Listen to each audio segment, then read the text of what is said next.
Hello everyone, this is JW Vincent and welcome to the Year in Gaming Season 0, Review 1. This week's game, Croc, Legend of the Gobbos. Let's take a look at it, shall we? Ah yes, what will probably be my favorite part of these reviews, the part where I can just read information off a screen, no opinions, and no camera in my face. Croc, Legend of the Gobbos, or Croc, Legend of the Gobbos, if you prefer. I don't because it sounds stupid, is a game released, as you may have gathered already, in September of 1997. The game was originally pitched by Argonaut Games as a successor to Super Mario 64, where the player would control Yoshi, much like in Super Mario World 2, which sounds fantastic. However, Nintendo's refusal of this prompted Argonaut to design a new character and retool the game as yet another adorable creature vying for the Sony mascot position. Croc would later be released for both the Sega Saturn and Microsoft Windows. Now, for whatever reason, I didn't go out of my way to obtain the PC version.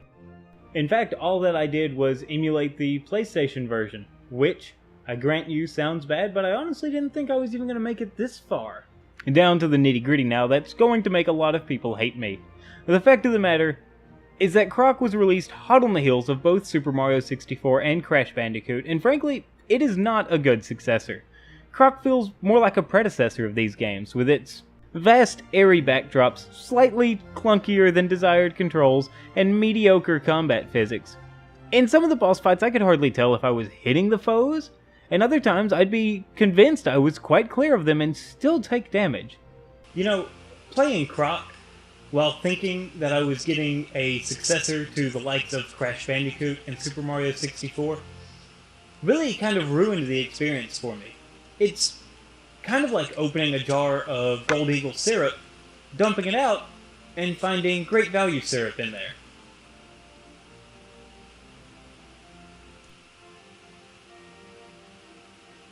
I mean, look at this. It's just food color, water, and a little sugar. Look at that! It pours right off! Absolutely ruins a meal. You know what else does? Eating pancakes with a spoon. That sucks! You know, my original review was actually much harsher than my current review. I wrote it before finishing the fourth episode of gameplay, and the fourth set of stages I encountered really introduced me to a few more things about Croc I really appreciate. For instance, Croc actually has water areas, and from what I can tell, they handle quite well. Now, that's not to say I was pleased with the game regarding this. In fact, I was quite upset to find that the one water section I encountered was very short and essentially superfluous. I mean, really, it's a game about a crocodile. Why are there not more water levels? Crocodiles are amphibious. They spend a lot of their life near or in water. So why is it that for the first few levels, every time I jump in the water, I die?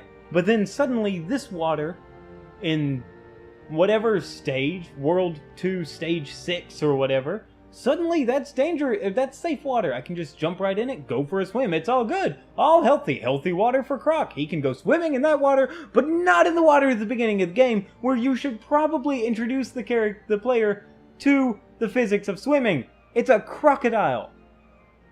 Okay? Is that so hard? It's not like we're playing Pinot Bee here, which, by the way, I saw at a store earlier. I thought about buying it. I've never heard of it before. That's a tangent, isn't it?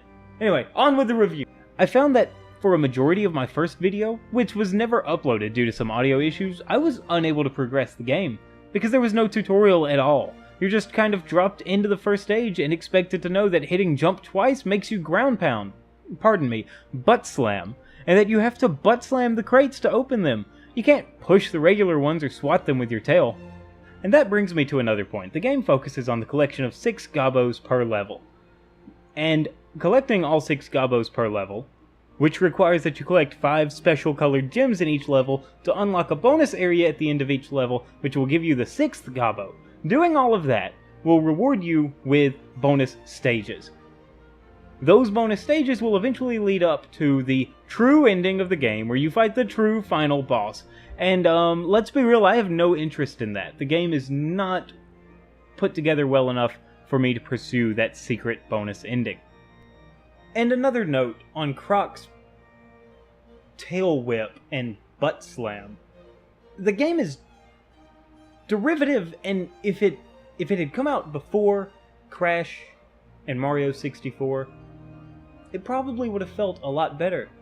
But as it lies, it just kind of feels like they stole Crash's spin, they stole Mario's ground pound and gave it a stupid name, because I'm pretty sure Croc's legs are actually under him the whole time he's butt slamming, and then they slapped it into a, subpar platformer. That's right, I said it, subpar, you're welcome.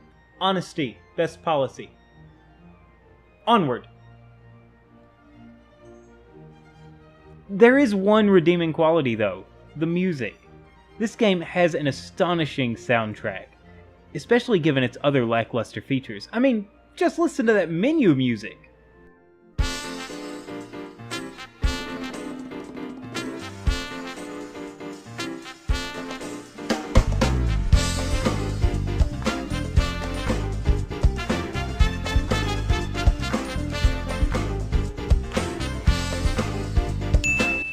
Oh, that means my muffins are done. Well, I was a bit harsh on Croc and his furry little friend. Honestly, it's not a terrible game, it's just definitely not a great game. I went into it with very high expectations and came out of it rather crushed. Like my pancakes. Because they were bad.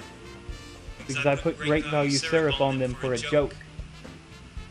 Anyway, with the redeeming qualities of the amazing water level that I got to experience for 2.5 seconds, and the outstanding soundtrack, we're going to have to give Croc, Legend of the Gobbos, a 2.5 out of 5.